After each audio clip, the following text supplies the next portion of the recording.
How are you doing? Nta kibazo nziza narangije kumenyera. Nuko sinjye nawe yagusize akagusigira responsibility. Nta kibazo birinze se.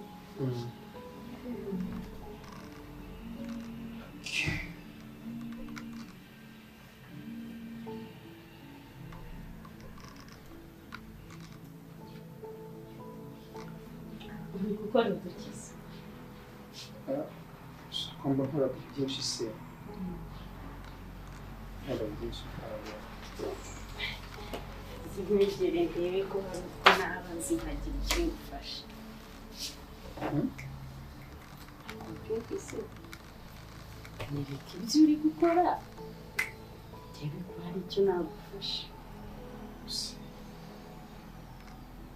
Urabona iyi porogaramu iyi ntabwo igoranye ariko nanone bisaba gutekereza kuko ushobora gushyiramo amadata ugasanga washyizemo nabi akenshi ntabwo ukunda kwerekana amakosa bisaba rero kuba uba vigilant très vigilant kugira ngo utaza kugira ikosa na rimwe impamvu hari intuza nigeze kohereza ntuza urabona hano